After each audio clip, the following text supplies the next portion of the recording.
Workforce Standards and Development is about to convene. It's our intention to conduct this meeting with the courtesy and decorum expected of us as representatives. We ask you to please help us attain this goal. Madam Secretary, would you please call the roll? Chairman Lant? Here. Vice Chair Dohrman? Here. Representative Weber? Representatives Bratton? Burns? Here. Breaker? Gosen? Here. Hurst? Here. Kelly? Here. Lynch? Here. Smith? Present. Walker? Present. We have a quorum. Today we will have hearings on House Bill 159 and House Bill 570, which are identical bills. Representative Rader will be the bill handler. Representative, go ahead when you're ready.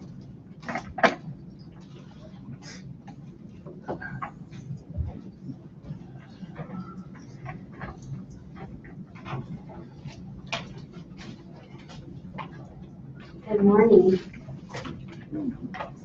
I'm Representative Holly Rader. I represent Mississippi and Scott County, County of Hoopsville.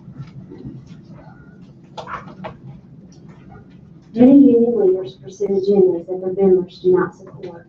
Because of this, Missouri workers would be better served by giving them an annual option to choose if they want their dues spent on political purposes.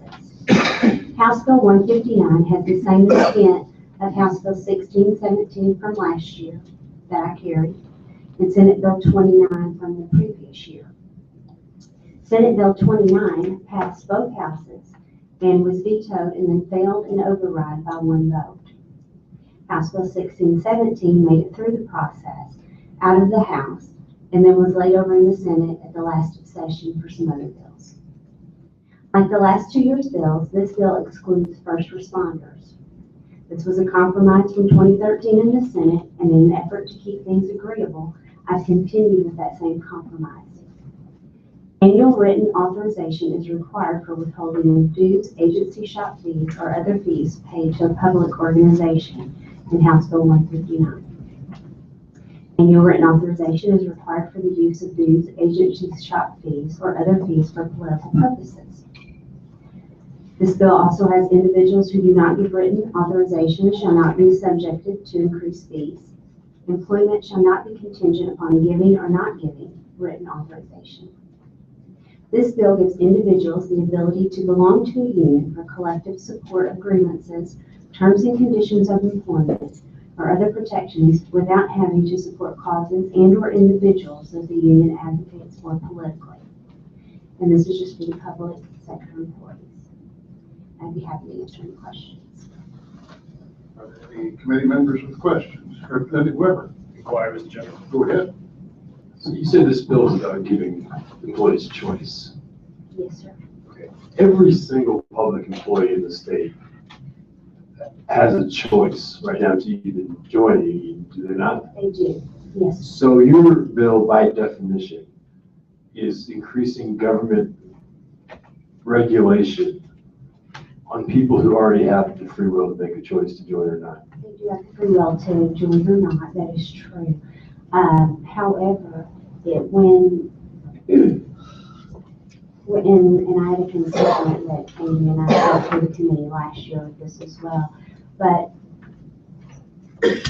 to keep from having the intimidation and the concerns of coming in and saying, I don't want to belong to the union anymore because I've been getting mailers that I don't agree with, or I don't think that, you know, my paycheck is going towards things that I agree with, or perhaps I just don't have the money to afford this any longer.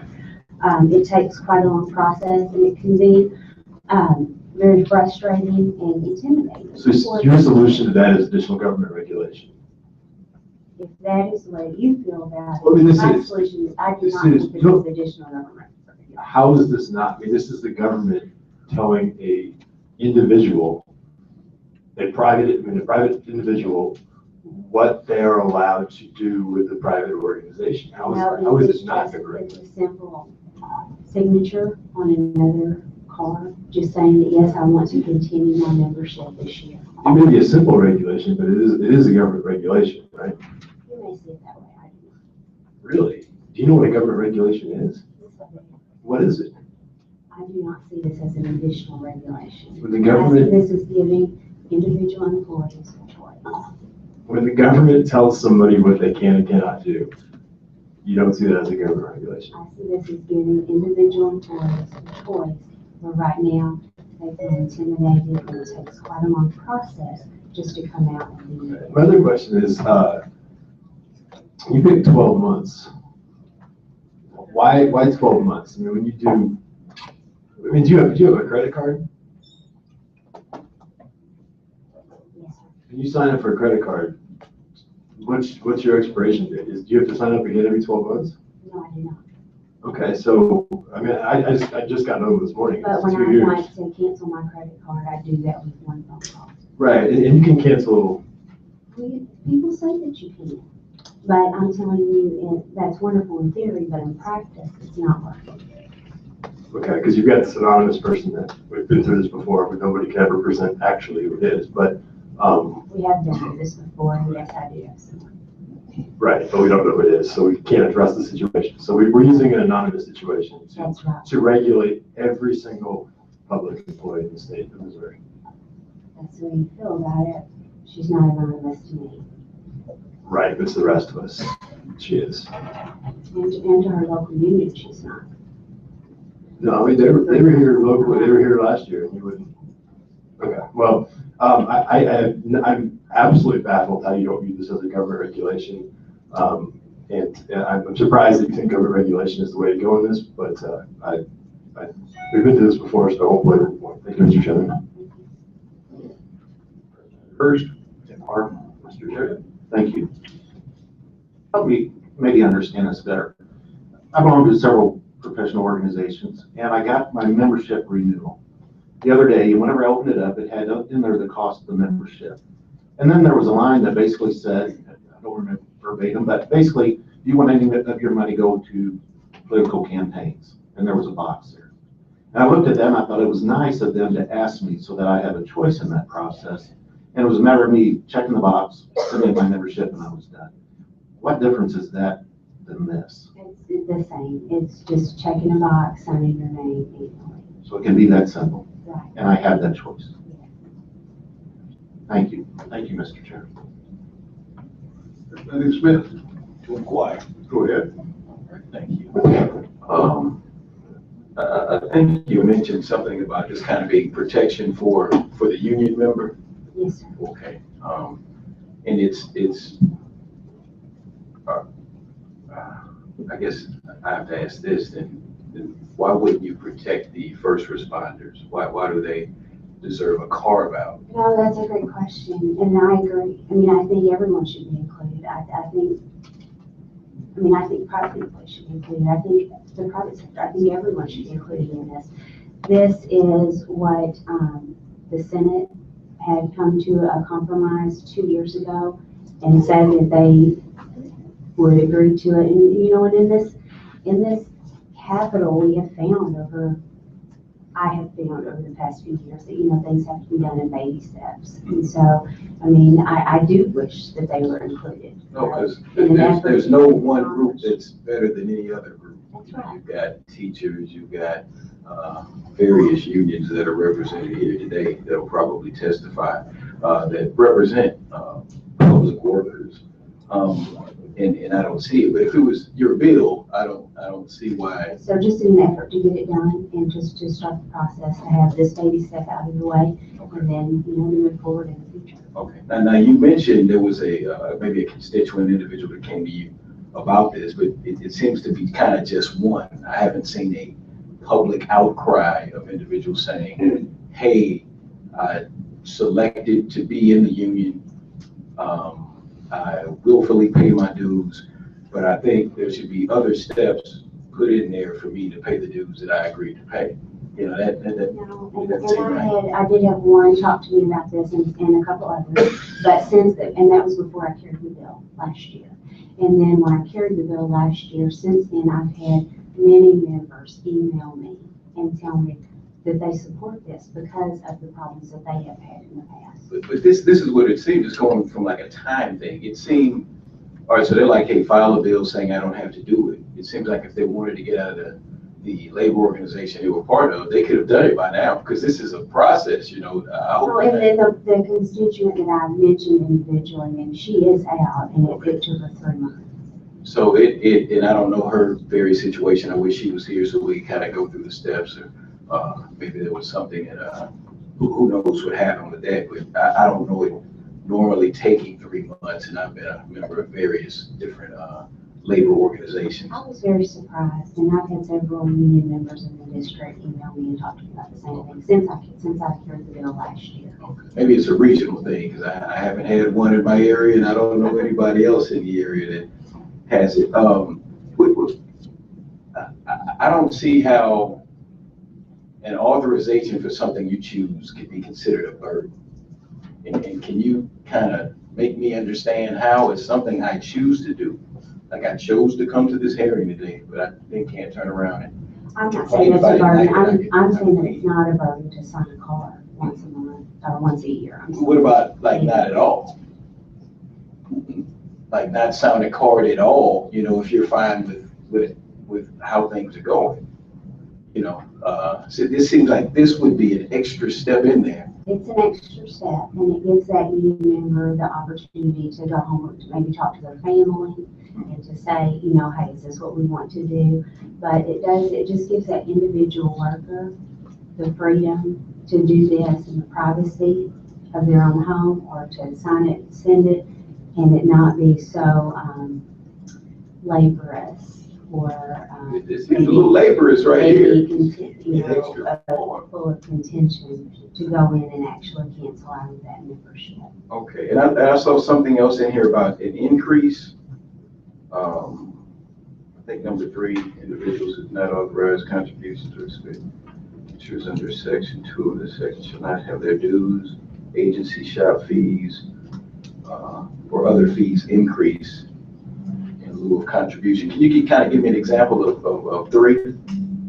That is just saying that if they opt out of this, that they're not going to get anything increased. If they opt out of their political, staying a part of the union, but not paying into political purposes, that their union dues would be increased. Okay, what if there was like a formula within the bylaws of that union organization that puts for increases in there automatically, and you know this going in, being a member? Right, and if that's happening across the board, Uh-huh. this is talking about if that individual member selects to not have their dues go to political purposes, that their other fees won't be increased. Which they don't now. Because of that. That's a whole nother form that you fill out to do that. So, okay, so I mean, I hear what you're saying. I do. You probably figured out I don't agree, but that's a lot of things. You've come hard at labor very early in this session. But I think this is added burden and added hardship to somebody that signs up for doing something that they want to do already. And I don't think the process takes a whole quarter to get out of it. So I hope there's others on the committee that feel that way. But thank you. Thank you, Mr. Chair. Thank you, Representative. Representative Burns. Permission to inquire. Go ahead. Good afternoon, ma'am. Good afternoon. In fact, you and I were freshmen on a freshman tour together, as I recall. Yes, sir, we are. And I remember going into your community. I think Miranda's somewhere close to your community. It's just south of us. And I remember speaking to you when we made that turn and got on that road, how it appeared like we pulled into a black and white movie. It's so economically depressed. And I talked to you then about I'd be very interested in economic development, which I am to this day. Yes, sir, I appreciate that. And the thing I've noticed on all these, what we call anti-labor bills or anti-worker bills, is it's certainly not going to raise the standard of living or wages. And I would disagree. I feel like, we have had these antiquated labor laws for all of these years, and our area is depressed. And we need to make some changes so that we can have economic development in the rural areas. now, if you say because of labor laws, your area is depressed, No, so I said, with the antiquated labor laws that we have, we've had the same labor laws for many, many years. Right. And our area is depressed.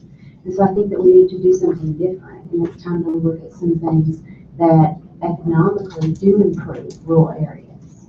Well, it was even admitted on the floor by one of the people who was pushing this, the right to work bill, that it was far lower wages. Because in fact, he talked about material costs keep going up, about the only way they could ever make a profit for one of the companies, and I understand you own a company as well, is by lowering labor costs. Now, And I don't agree with that, by the way. but I mean, it's all lumped in the same thing when you pass one of these laws. The other No, and I issue is, don't think there's, I mean, I don't know that there are states that have passed right to work that a labor person's wages have gone down. well, we've had people testify last week that that's absolutely happened. It's not only your wages, it's your working conditions, it's your stability and security in your job. And I think that's another argument, but I could certainly tell you a lot of stories and give you personal examples that in my business that have happened, and I've run into people where it has happened. The other thing is, you know, you and I've talked, we've gotten along quite well. You're on the Republican side, I'm on the Democratic side. And the thing that never ceases to amaze me is that your side of the aisle, federally, it's always about get government out of your lives. That's been a mantra. But this is actually inflicting government into the lives. So a law like this, because people sign it's called dues checkoff. It's much more convenient. They have it right out of your paycheck, out of sight, out of mind. And it's more convenient for the worker. And Lord knows how stressed our workers are today in every field. My wife, for example, was in child daycare for 40 years in our home. These mothers were professional. When they come to our home at the end of the day, they'd be so stressed, they'd be out of breath. Then one, the husband or the wife would lose a job, and it was even worse. So I don't understand how you feel this is going to help any worker. And the other thing I would like to ask you, if you have some form of evidence where dues go to political candidates, do you have that? Yes, Now, these are dues that come out to run the union, your union dues, because that's against federal law. for political purposes. Not directly to a candidate, but I do, and I have copies. The dues go for that? What political purposes can they go for? You have to sign as Representative Smith, you have to sign a separate card. You have to take individuals separate, and you write the check for those. And the Teamsters, it's called Pride. And it's also called Hope, which is a benevolent organization that helps people who've been out of work and hurt. Your union dues, not one penny of those can go for political purposes. I wish that were true. Well, it is true. That's federal law. Show me where that's not true. Okay, and I have copies that Wes would mind handing these out to the committee. And what we've got, this is from, and I've got it tabbed. This is from the fall of 2012. It's the NEA magazine that was sent out. It doesn't have paid for by impact at the bottom. And in it, it has the whole list of candidates to vote for. Where's this, what page? It's tabbed, so there's a green tab right at the bottom for you. So, This is now what does it have? This is a political purpose. This is a whole list of candidates that was sent out from the NEA on who their members needs to vote for. Who they are recommending, but that doesn't mean any money. You don't consider that political purposes? Well, the same thing happens on the Republican side. But the point is, that's not for running, that's not running of the labor organization. That is a publication that's generally paid for through individuals. And, you know, just for example, on the front of the Teamster, just for example, on the front of the Teamster magazine in, was President George Bush and Ronald Reagan. Now, I personally took offense to that, and I don't know any Teamsters that voted for him, but yet it was on the front of the Teamster magazine. They do endorsements, but you're talking about donating to political campaigns. That's what you said. Which I said political purposes. And that's been on the floor as well. I would ask you too that it seems to me that there's so many things that are important in our state for economic development, for jobs, and the first thing that we go to are anti-labor bills. And labor doesn't necessarily mean union labor. Are you aware that the unions set the tone and set the standard? So without that, I mean, I guess we could all go work at McDonald's and work for nothing, you know? I mean, we could do that, or we could work at Sam's or Walmart. I mean, As I said before, pardon me? as I said before, these union laws have been in place for many years and our area is depressed. And so it is time that we do something different for economic development in the rural areas of Missouri. What do you propose? I mean, how do you propose this is gonna help economic development? Yes, when I'm people- not, but you when people make right, less you money. brought up right to work. I don't feel that anyone's paycheck is going to go down. I haven't seen That's in right this to work state, in. or any state I've been to, a company that doesn't have a labor agreement that just automatically goes and pays their people more money. And also all the safety issues that happen, OSHA and all those things were certainly not brought about by companies. And in fact, it was just that mine, wherever they were from, that the owner and the vice president or whoever he was of the mine just got now indicted criminally for safety violations that killed miners. So in the history of our country, and they say history continues to repeat itself, it's never been the point of any organization, a few, there are some in St. Louis that we've attended. One of them is a well-known company that's been in business since my mother was a girl. She had forced to quit school in 1931 when she was a sophomore in school, went to work for this company, still in business today. And they're not union. Well, but the people have been second, third generation working there. The shortest seniority person I found was 6 years. An African-American man who I met, he said they brought me in as a porter and trained me to be the head of quality control. So at the table, I said, this is a wonderful place, but I hope none of our conservative friends find out about it, because the first thing they're going to say is you're paying your people too much money, and why don't you move these jobs to China? So I don't see That's yet. unfair to many of us who are job creators and business owners in this state. Well, there is a statistic, particularly any of our representatives or any people in the room in the construction business. You are going to create a lot of jobs. And these people that come in with green cards and from south of the border, you're going to create a lot of jobs for them. And even our smaller contractors who are in business today, who are not in favor and want to pass right to work on, who have small contracting companies, they're going to suffer the brunt too. And they're going to see it. I disagree with you. And I've seen it in my own district. I was out, when I was Have you campaigning, ever been a job creator? Representative I sure have. Yes, I have. My wife has been a job creator and so have I. Did you pay your employees less? Representative Burns, I think we can have a discussion on the floor. This is for inquiries. Thank you very Well, much. she inquired me, can I answer the question? No, I think we're going to go to our first witness, please. All right, well, you know what, I hope from now on you're gonna be just quick with that gavel as you are with me, with some of the people who get on board, because you weren't last time. Okay, so respectfully, you're gonna be, This meeting will be recessed for 5 minutes.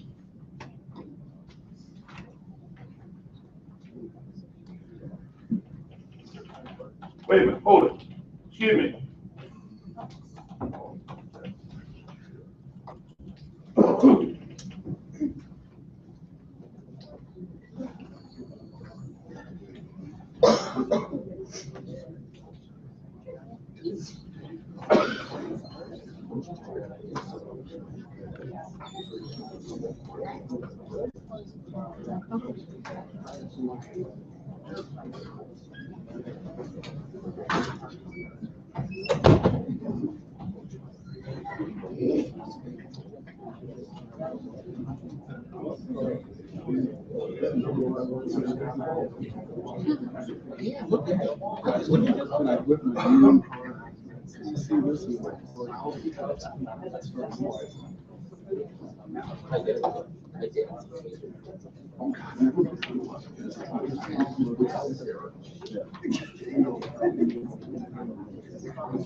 Thank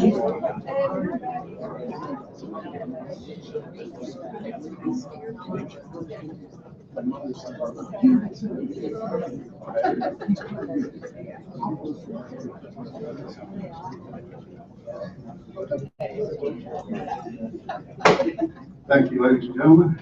Mr. J. Atkins, would you please testify?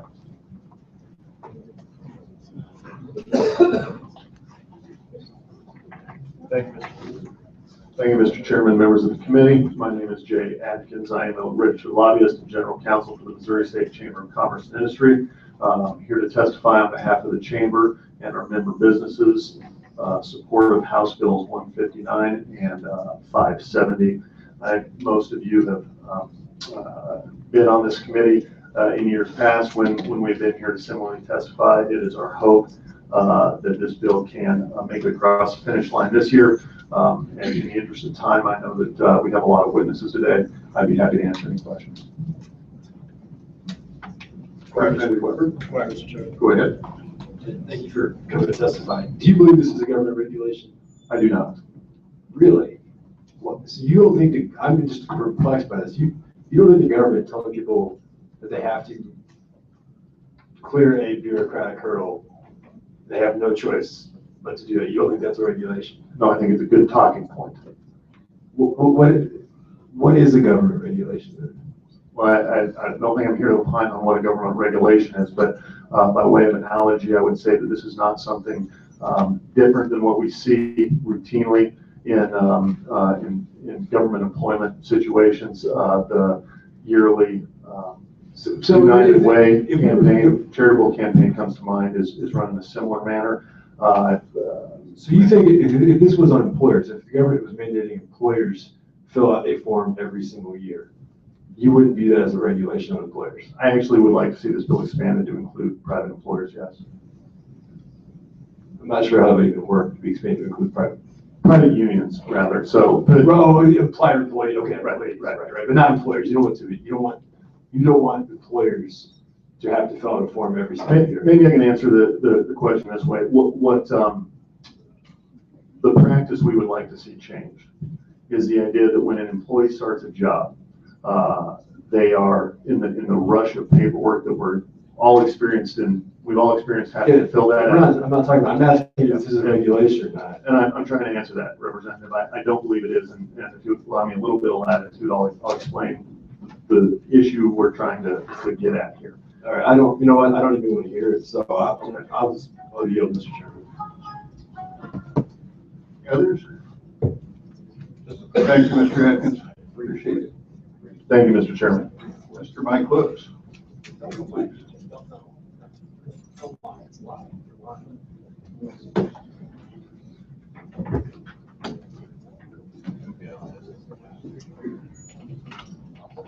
Thank you, Mr. Chairman and members of the committee. My name is Mike Lewis. I'm president of the Missouri AFL-CIO. House Business Autophagian and I will be giving much more in-depth testimony than I will. Mine will be more general. We refer to this bill as employee political silence. This bill takes away the rights of employees to make, first of all, decisions about their own paycheck. If they want to have these dues deducted, that's their business. It's nobody else's business to tell them what they can and can't have deducted. It's an invasion of as Representative Weber has been trying to make the point. It's an invasion of my rights to have things deducted from my paycheck that I want to have deducted. The point, and that was going to be the conclusion of my testimony, except for the small packet that was handed out by the representative carrying the bill today. Those are membership educations. If you look, that magazine does not tell you who to vote for. It simply educates you on, as a member receiving that document, that those certain representatives, the way they voted and what their views are on those issues. It's a recommendation of who to vote for, and it's an explanation of why. And with that, I would like to turn this over to Mr. Autophagian to continue testimony or answer any questions first. Representative Byrne? First of all, I would like to apologize to the chairman. I am a person that tends to get heated after walking on 3 major picket lines, getting my head busted. I apologize to you, Mr. Chair. Thank you, sir. I have a question for you, Mr. Lewis. Do you feel, Mr. Lewis, you're Mr. today. Do you feel that this, what you just said, by violating the rights of employees would be deemed unconstitutional by the state Supreme Court? Representative, that's a great question. In my opinion, yes, it should be, but would it be? It's hard to say. Certainly be reviewed, though. It would, oh, absolutely would be tested, reviewed. That was going to be my next question about this document here, but thank you for answering that, and thank you, Mr. Chairman. Mr. Pagan, go ahead. Thank you, Mr. Chairman. I wasn't here the moment you started, but I have a separate form and testimony for both bills. It would not be my intention to come up a second time. I don't know if your process would speak to a separate hearing on 570. I wanted to speak together to both bills. Obviously, from Missouri NA's point of view, we're going to speak to issues related to school employment because our folks are school employees. We have in the state of Missouri in total, there was about 100,000 folks who are school employees. We have 520 school districts. From our perspective, and this is not new testimony to the committee, this issue is already well handled by good law and good school board policy. It's been in place and working well since 1983. House Bill 815 was approved 153 to 4 in the House, unanimously in the state Senate, and signed by Governor Bond. It hasn't been changed since that time. It created section 168.300. And by an interesting coincidence of fact, Representative Nate Walker is the one person who is in this committee, was in the legislature at the time, and he was one of the 153, along with Chris Kelly, who was in the legislature last year, who voted in favor of that bill. It established good law. It is working, and it addresses all these issues, and it addresses them far better than House Bill 159 and House Bill 570. Short and sweet. House Bill 159 and 570 are a hassle for school boards and other employers, business officials, employees, and unions in that order. Under 168.300, and again, as I did last year, I'm providing a copy of that for your all's reference. Any deduction other than involuntary deductions for taxes, retirement garnishments, and dock pay, but any voluntary deduction that isn't one of those has already been approved under the law and under the school board policies in each one of your school districts, has already been approved by the employee. It has to be. That's what the law specifically says. On a form created by the districts have flexibility to create the form that works for their business practices and kept on file.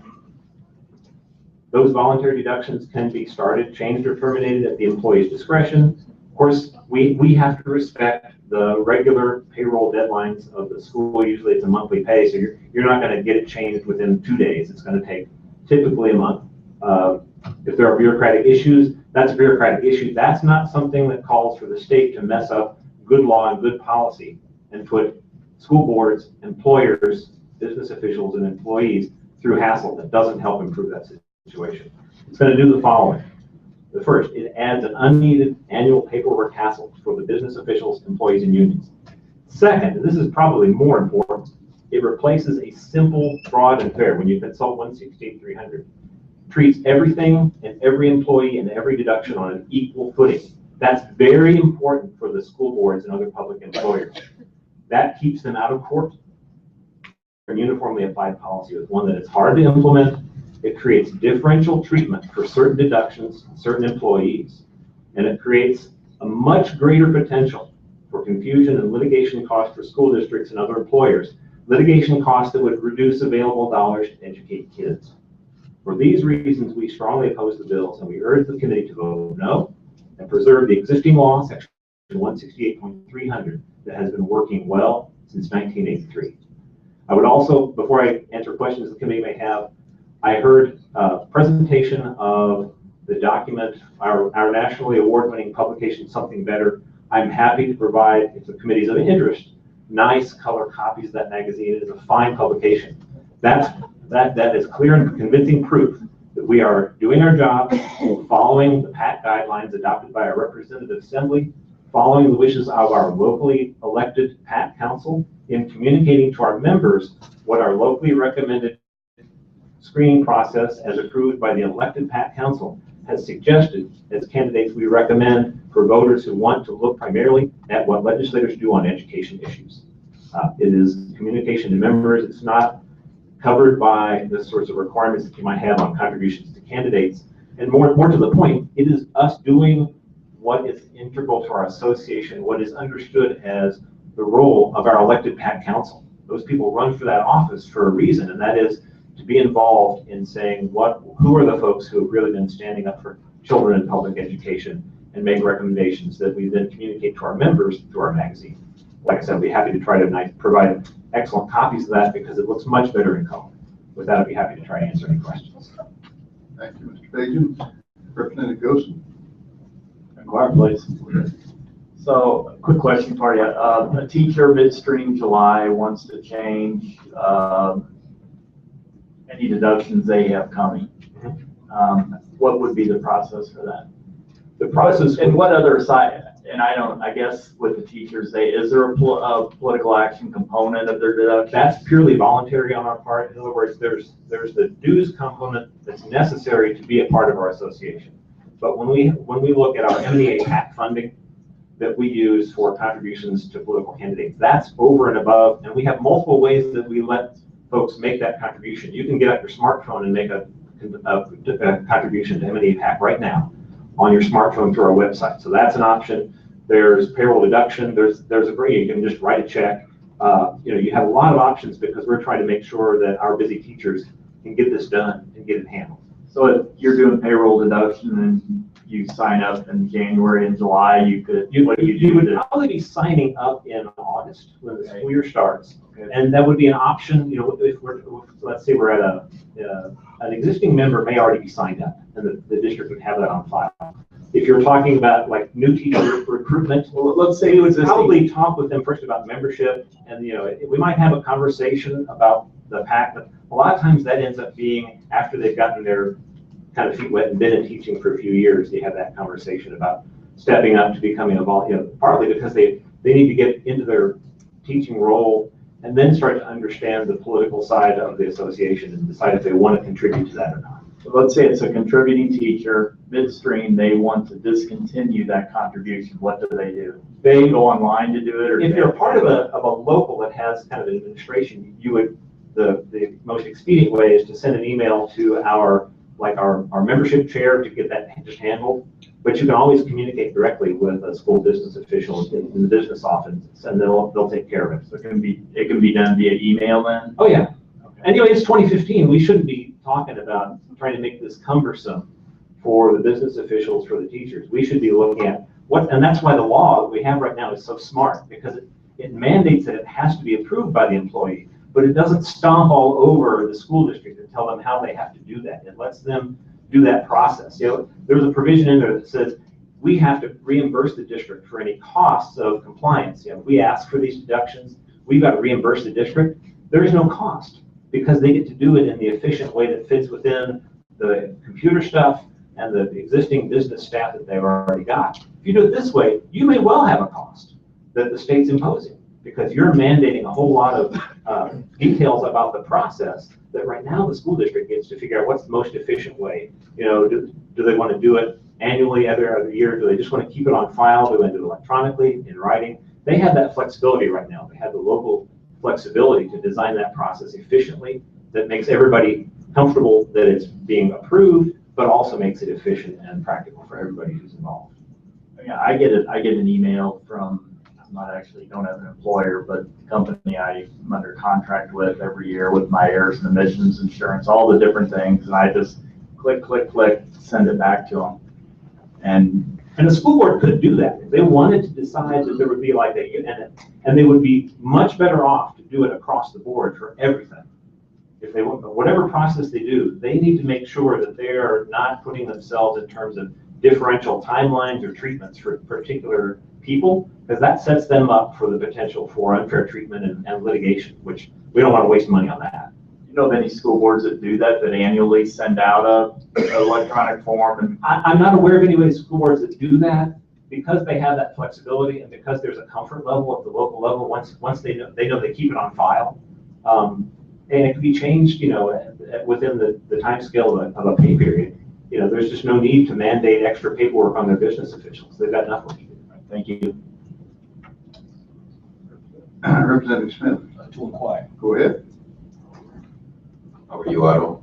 I'm well. I had a great weekend. Awesome weather. Good stuff. Yeah, well. But I'm inside now, so. HB 570 and the other bill, does this cost the NEA money? If this were to be implemented, wouldn't it? Well, it's a lot of trouble. I mean, it's hard to estimate, the actual cost. I mean, Somebody would have to be there's a lot more paperwork to manage. in charge with this. Yeah. More files, more Yeah. administrative duties. Yes. To make sure that this law is in place. Right. And less on doing the function of what the teachers union does. Correct. Somebody's got to do it, right? Correct. And that's what I see it. I see it as a, just And that's true for the business officials too. right. Oh, yeah, you're right. I just see it as a cost, not necessarily employee freedom. When I had a car note, my bank would take that payment out of my check every week until the car was paid for. I never had to reauthorize it with the bank. I never had to. We had a contractual obligation to pay it each month, right? Yeah, I guess I did. Or I couldn't have, I guess it was up to me ultimately what I wanted to do, but I didn't have to reauthorize that payment. And if I wanted to switch it to me sending a check, I'd just contact the bank, fill out the form and do it. And I kind of see it the same way with dues here. If you started something, why should the organization that I'm a part of, that I am, that the organization is, why should I then have to get the same organization that I'm paying dues to then pay them to send me a notice about something? Does That makes sense to us. Like I said, I talked to school board members around the state about this. I talked to business officials around the state about this. I talked to our members around the state about this. This is a law that's a good law. It's been in place for more than 30 years, untouched, because it was a smart law that protected the interests of the employees in terms of making sure you had approved deductions, but it's flexible. I mean, it hasn't had been changed for 30 years because it respects the evolution over time of the technology and the process. if it's good, why tinker with it? That's our position. All right, thank you, sir. Thank you, Mr. Chair. Representative Burns, Commissioner Inquiry. go ahead. I sat on the Board of Education. This will help with Representative Golson's question. As a board member, we really the board itself never got involved with the M&EA. Ours was Athens School District was the AEA, which is Army M&EA. That was all handled through the teacher representative and the administration through the office. The only time we were ever, we didn't have negotiation. It was called meet and confer. There was no negotiation. And the board very rarely sat in on those. However, the only time the board was involved when it came to teachers was on a disciplinary hearing, which would entail a tenured teacher, not a probationary teacher, when it would be the end result and termination was imminent. So then the board had to be involved. Other than that, there was really no dealing with the board and the teachers' organization because that was all handled through. And you're right, the more streamlined, the better, because it's less cumbersome for both offices, and teachers like that better being able to do those things online. So that's been my personal. I mean, the school boards have a policy. They almost don't need it because the law covers the bases. If you read, whether it's Columbia or Sykeston or Afton or Warrensburg, when you read that policy, it's basically reciting the law plus, maybe a couple other minor administrative details. But the law already covers that. So the board policy and the law are almost identical. Thank you, Mr. Chairman. Representative Goode. I'd like to inquire the other gentleman. Of the unions you represent, is it as easy as an email to stop this deduction? The dues deduction or the political? I'm just strictly working on the political contribution. Okay. And the reason I asked the question is, somebody's saying I'd like to see somebody that actually had this happen to them where it took a long time.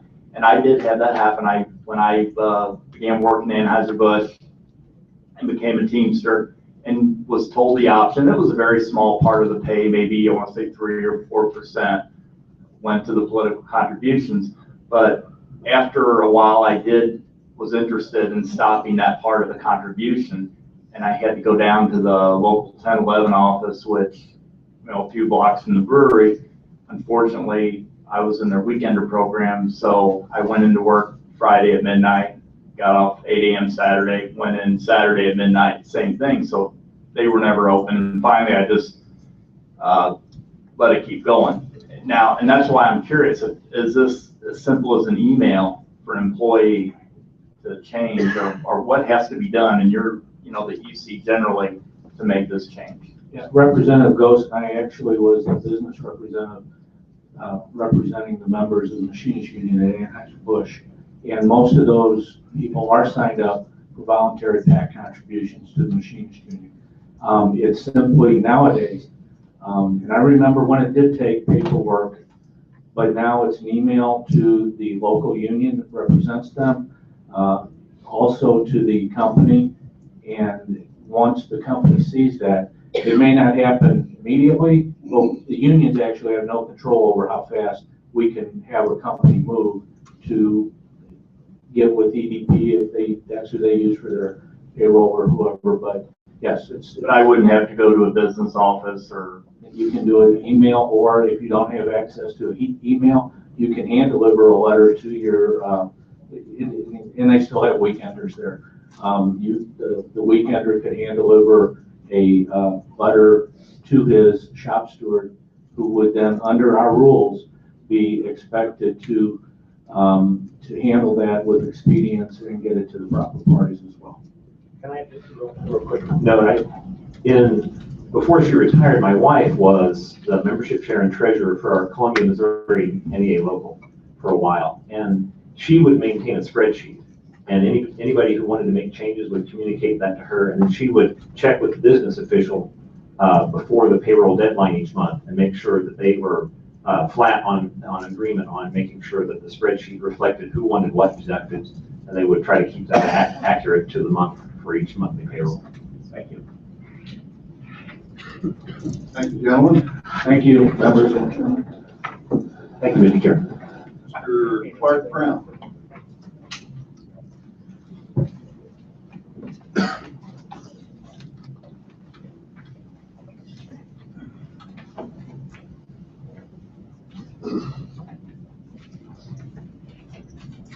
Good afternoon, Chairman, honorable members of the committee. For the clerk's record, Clark Brown with the Missouri State Council of Service Employees Union. Take just a couple of minutes here. We've had some fairly good testimony in front of me here. I would like to take us back just a minute to about the whole core issue that's involved here about this policy. And frankly, I think this is a new policy. We've seen this year after year. I continue to question, I think, our organization about the authorship of this and frankly about the support behind it. I essentially have heard, one worker's called a representative about this that's the current sponsor. But frankly, I don't know that we even see public agencies requesting this. Maybe their organization, like the Municipal League or something's come out to say they support this, but frankly, it's very similar to NEA's testimony. I think the public agency does a pretty good job of regulating this. I have to say, without this real evidence, desires from workers, the employers, or even constituents, I think, from the districts, I have to take just a minute to know, I think it becomes crucial to kind of expose where this comes from. Since 2011, and I think in 2006 there was a version of this file, but frankly, this is boilerplate legislation that comes from ALEC, from the American Legislative Exchange Council. I think we've seen a couple states in our country that's passed this legislation. I think to everyone's interest, there's folks that after discovery of what ALEC is and their extreme agenda, there's a lot of corporations bailing out from ALEC. And frankly, I think that as legislators, decision makers, I think that knowing where the authorship of this comes from, there should probably be some second thoughts about just how necessary it is and why we're doing this legislation. So with that being said, I'd say in our eyes, this is clearly a political play. You know, frankly, this is about a carve out. We're talking about public employees in Missouri, and as the legislation was discussed, it has a carve out some public safety even within it. But frankly, I think this is a look at saying, let's take a small or substantial part of labor and let's put some heavy, burdensome type regulations upon them, and let's hope that they have a drastic loss of membership and that at some point that it destroys those unions. I think there's a couple of points about the policy and why it doesn't fit to me. First of all, it's not necessary. You understand that public employees in Missouri are essentially right to work. They're all voluntary employees. They jump in and become involved in the union by sole voluntary election to do so. They at any time can jump out and not be a member. And I think when you look at this legislation, we're going to give a perception, or we're going to confuse public employee union members in the state that they're in for an annual period. We start creating this once a year, you sign up, they're going to sign up for it, and then they're going to think I'm a member until this time comes back around for me to re-elect to authorize. So I think it's a big mistake to move towards annual authorization. I think that it sets a clear message to employees that frankly, they have an annual period that they're required to be a member. Again, the current process, they can withdraw at any point. Most of them, some of that discussed earlier, most of them will just send a memo to the employer saying, I want my dues terminated, or they'll call the union office or frankly, the email system. I'm not saying, I've been an agent too for many years. I'm not saying if I get that email or the phone call, I'm going to say you probably ought to turn something into the employer and at least email me something that says you want out. But I think this is two ways also for the political side of this too. I want to come back. I did this before. I think that this legislation is also very discriminatory. It's a focus on labor unions. I have here, it's 2 years old, but I did this before. Sunshine requested from your organization, the state of Missouri, payroll deduction. There are 75 payroll deductions approved from the state of Missouri.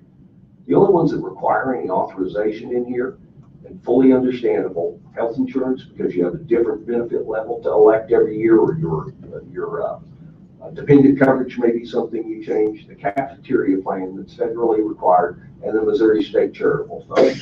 And that charitable fund, I had the documents. The only reason they want you to do that every year, there's 1,062 or charitable organizations for you to elect to choose where your $5 or $10 a month goes to. So I certainly understand why they would ask employees every year, because that database changes. And so it's amazing that there's 1,062 of them in there. Anyway, to round up here, 6 professional associations, 10 credit unions, 17 supplemental vision, dental, life, and disability policies, and 7 labor unions. Total of 75 here. I can leave that with my testimony if any of the members would like to see that.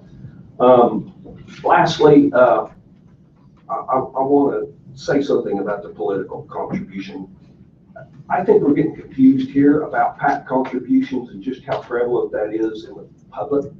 Because I'm going to be honest with you, we have 13 public contracts with SEIU, somewhere around 3,100 eligible bargaining unit members. Not all of them members, of course, it's voluntary.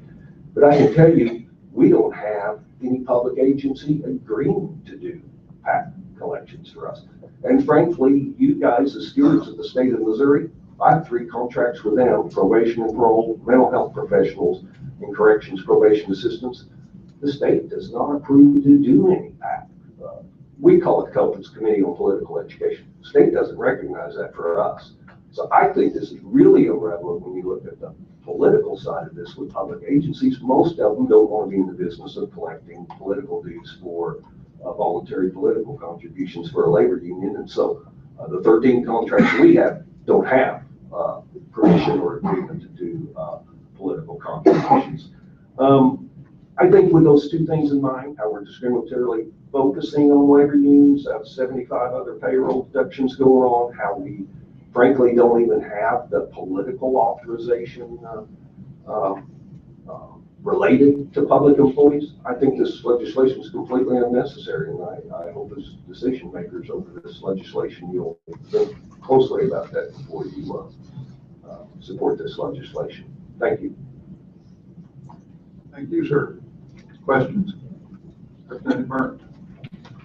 Briefly to inquire, why do you feel that public service and public safety unions have been and employees have been exempted from that? Well, for one representative, I think that's some of the role model language that came down from a couple other states that's done this. But I want to tell you too, it's about this whole carve out thing, and it's about narrowing this down to a group that they think there would be, frankly, no resistance from. Let's face it, I think the public safety officials have a good public perception. They have a very good political presence among elected officials, you know, even down to the local levels, you know, it's the firehouse guys and having the mayor and the council visit and so forth, and police and sheriffs like that. I think it's all about the political resistance that's involved with that hurdle. And when they're carved out, then that makes it simpler to look at just regular type of public employees that don't have that much of a political voice and frankly no political monies. But it's a carve out, just like speaking that this is focused on public employees in general. I'm sorry that it looks that way, Representative, but segregation isn't something that labor wants. I think if you look in this room, all of labor's here today, and all of labor has some concerns about this legislation and its focus on just what I would say 7 labor unions that approved for dues here at the state. I thank you for that, and I thank you for your testimony, and I agree with what you said before. I think this is clearly a mantra coming down from on high from ALEC, American Legislative Exchange Council. Their agendas going all across this country. They were all for shipping our jobs to China. So, they make more money as a corporation, and I don't think that does very well for the American people, working people. So thank you all very much. Thank you, Mr. Chairman. Thank you, sir. Jeremy Caddy, would you like to testify?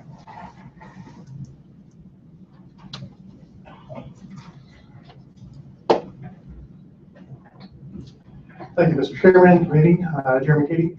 I'm a lobbyist with the Missouri Alliance for Freedom, and just here to say that we do support both HB 159 and HB 570. Any questions? Representative Smith. A little quiet here. We're just gonna go with Mr. Representative Weber's line of questioning. Do you see this as a government regulation?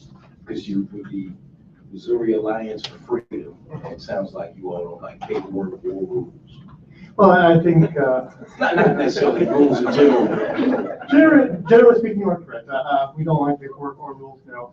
But I think what this does is we do have to find a balance between, we've got companies that are employers that are involved here. We've got unions that are involved here, and then we also have individuals, the workers that are involved here. And I think this is actually extending a further right to the individual, giving them more opportunity and choice in the matter. And I think at that time, this is probably in the best. Okay. I disagree with you. I know. Made the original choice when they signed up, especially teachers. I mean, you have to, or state workers, they have to go out and ask members. It's not just like where I work by, condition of employment, you become or you opt out. You're sending an organizer out to say, hey, this is what we're trying to do, and it's done. So the person that makes that decision really makes that decision. There's no arm twisting there. So I just think it's more bureaucracy in the system. We should all have more freedom. But thank you for answering the question. No problem, sir. Thank you, Mr. Chairman. Thank you, sir. Mr. Dave Cleveland, would you testify?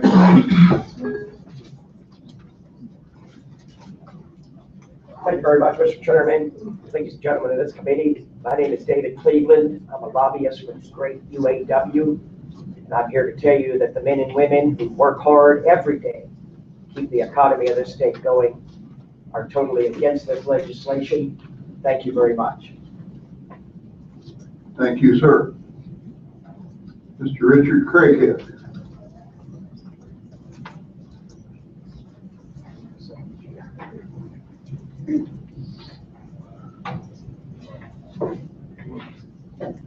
Good afternoon, Mr. Chair, and all members of the committee.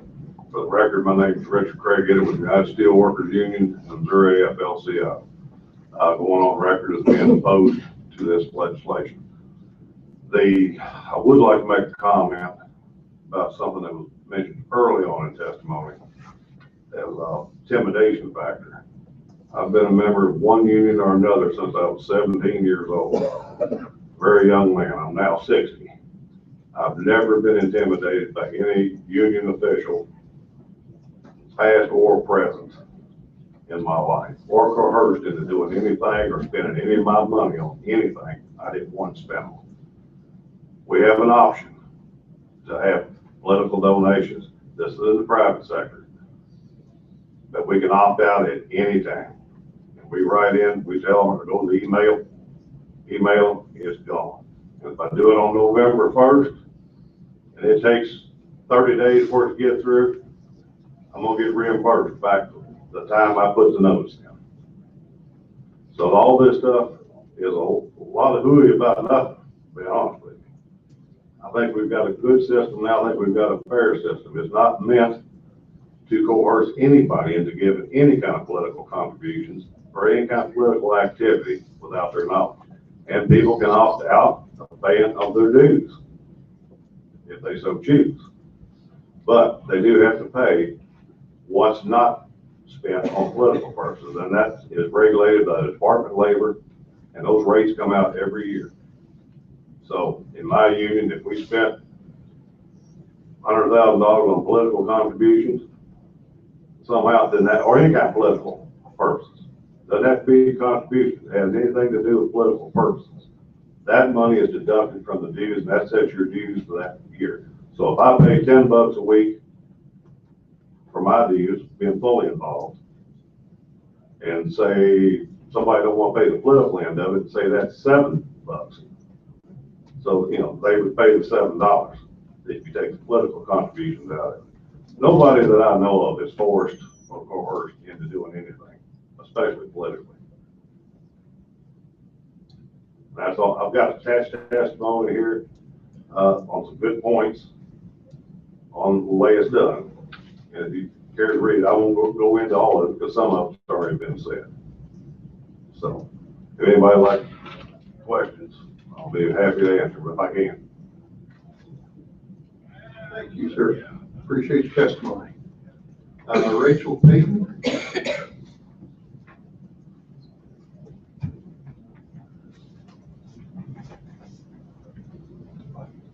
Good afternoon, I'm Rachel Payton, Deputy State Director with Americans for Prosperity, and we are here in support of House Bill 159 and 570 on behalf of our 67,000 activists all over the state of Missouri. Thank you. Thank you, ma'am. Mr. Bradley Harmon.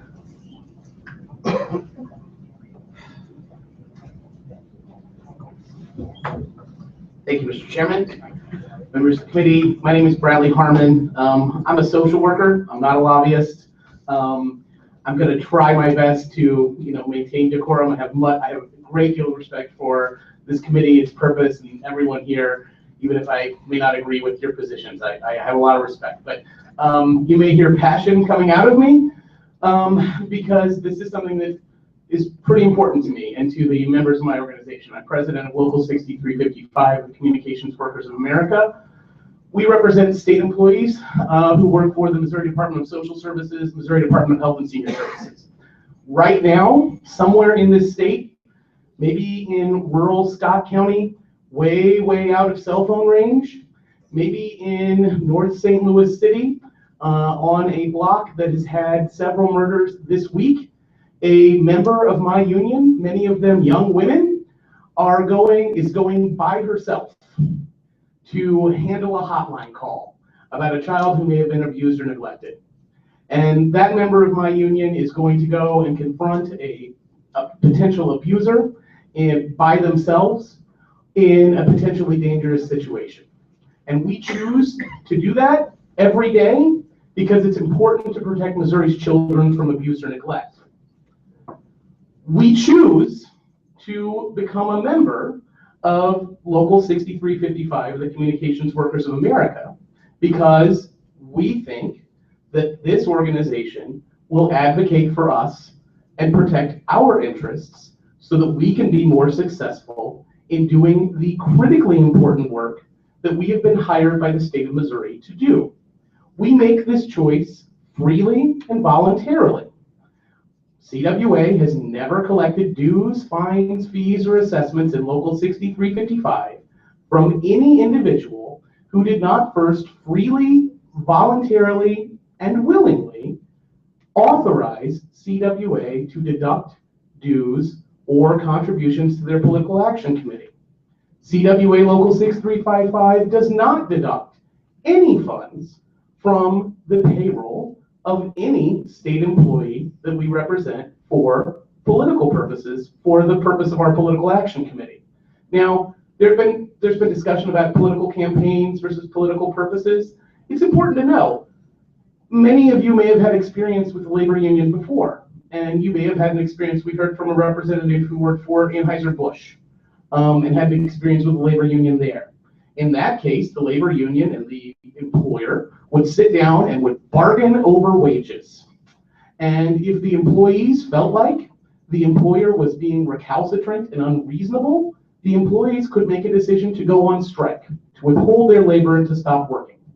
That is not an option that is available to public employees in the state of Missouri. It's against the law for us to go on strike. In addition, we're not allowed to bargain over our wages or the terms and conditions of our employment with the state of Missouri. If we're going to have any influence over our wages, the terms and conditions of our employment, or our workload, we have to come to you. We have to come to you and say, why are Missouri state employees still 50 out of 50 in pay in the United States? Why are almost half of children's service worker positions in the children's division vacant at any given time because the employee turnover rate is so high and the workload rate is so high? We have to come to the state legislature to ask those questions and to try to influence and educate you so that you, when you cast your votes, provide us with adequate resources to do the critical business of the people in this state. That action could be defined as a political purpose. Our lobby day is coming up on March the 4th. I believe that every single one of you will hear from a member of CWA Local 6355 who lives in your district, because we have members who live and work in every district in this state. They will be here for a political purpose. That political purpose will be to make sure that you understand what it is that we think that we need so that we can do our jobs effectively. I actually believe, and I think the members of my union believe, that we're doing you a service. We're giving you an unfiltered, firsthand, frontline account of what it's like to be a state employee. You don't have to get that account from Governor Nixon or one of the directors of his department. You can get that from us directly. But we have to have an organization that provides an infrastructure to do that. And that's why we, about a little over 1,000 of us who work for Department of Social Services and Department of Health, notice that's out of about 6,000 people who work for those departments, a little over 1,000 of us freely and voluntarily choose to join the union so that we can come to Jefferson City and advocate for our interests. And that may be called a political purpose, but it's important to us. It's important for us to be able to do our job successfully. And I think it's important for this country. You know, free association of free individuals is really actually kind of the foundation of what we call the United States of America. And that goes way, way back. I just looked it up. The Continental Congress passed a bill about association in 1774. So the legislative history protecting the freedom of association is older than the country in the United States. What this bill would do and make no mistake, is a significant infringement on the freedom of adults who work as public employees in the state of Missouri to associate the way they want to. If you take a look at Section 4 of this bill, it says very clearly that an employee cannot opt out of an annual written authorization requirement. So I don't have the choice. This bill says that if I want to join CWA Local 6355, I'm going to have to do that every single year. And on January 1 of 2016, if this bill were to become law, CWA Local 6355 would have 0 members. You guys start meeting a couple weeks after January 1, don't you? Isn't that when you start debating our budget? Isn't that when you start making decisions about what the size of our caseloads will be and how many employees we will have to investigate claims of child abuse, to protect senior citizens from abuse and exploitation? Well, at exactly that same time under this bill, CWA Local 6355 couldn't be reaching out to our members and say, this is what Representative Lant is doing. This is what Representative Rader is doing. Representative Burns, Representative Smith. We couldn't do that because we wouldn't have any members. We would have to go out and sign everyone up again so that we would have the resources to do that. Probably we'd finish signing everybody up again around April or May, and you would go home. You would have voted on your budget already, and our ability to have any voice in that process would have been eliminated. This is an attack on public employees. This is a significant restriction on the freedom of Missouri adults to choose how to join an association. There's no other way of saying it. I wish that instead of being here for the 3rd year in a row saying something very similar to this committee, I was here really being happy that you were moving forward on issues that are really important to state employees. And I can tell you, there are a lot of them. We're 50th out of 50 in pay. In the Division of Youth Services, our turnover rate is about 30% a year. In the Children's Division, the turnover rate is about 40% a year. In Jackson County last year, the turnover rate in the Children's Division was over 60%. Those are problems. When these agencies are understaffed, kids aren't protected. Bad things happen. Those are real issues that this legislature could focus on.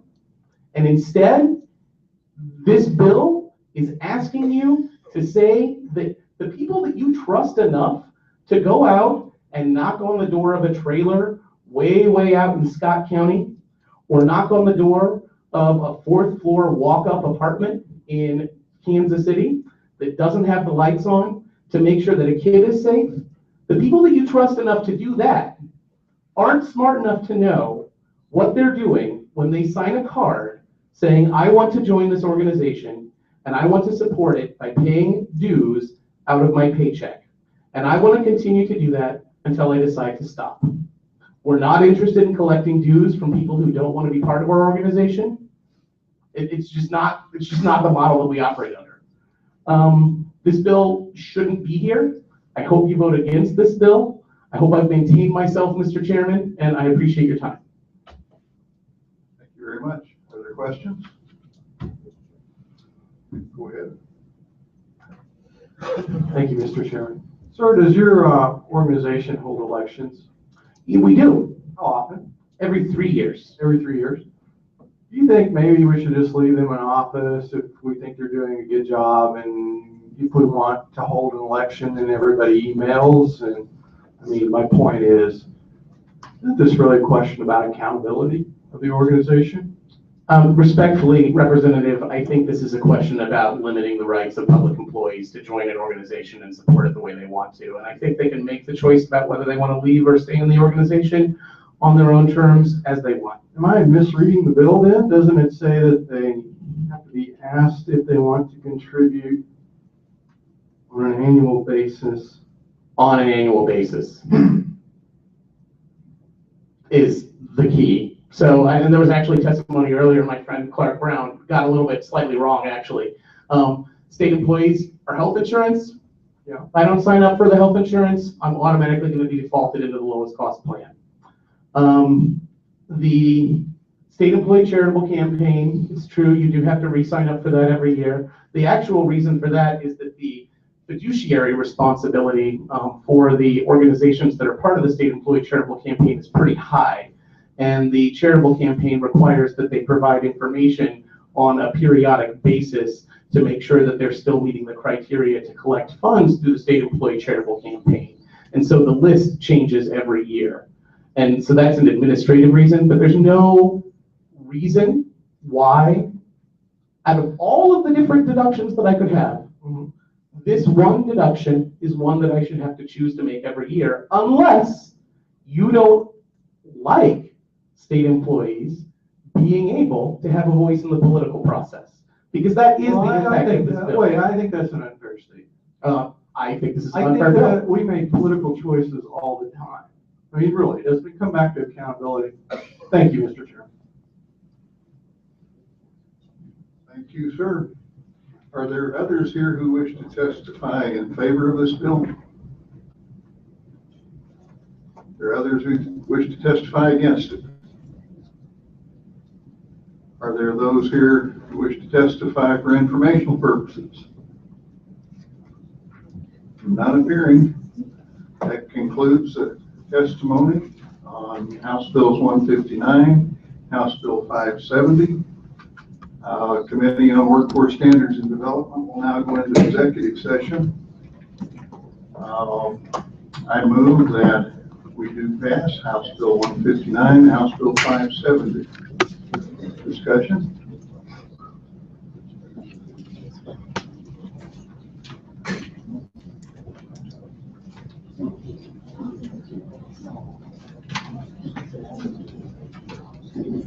Okay, House Bill 159.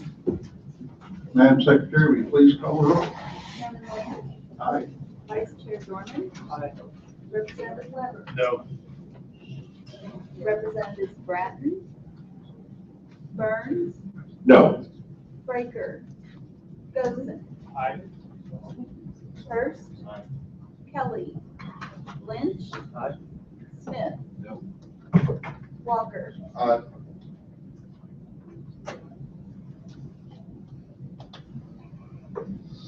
By your vote of 6-3, you have voted do pass on House Bill 159. I now move do pass on House Bill 570. Madam Secretary, please call the roll. Chairman Lant. Aye. Vice Chair Dohrman. Representative Weber. No. Representatives Bratton. Burns. No. Breaker. Gosen. Aye. Hurst. Aye. Kelly. Lynch. Aye. Smith. No. Walker. Aye. By your vote of 6-3, you have do pass House Bill 570. Ladies and gentlemen, that concludes today's testimony.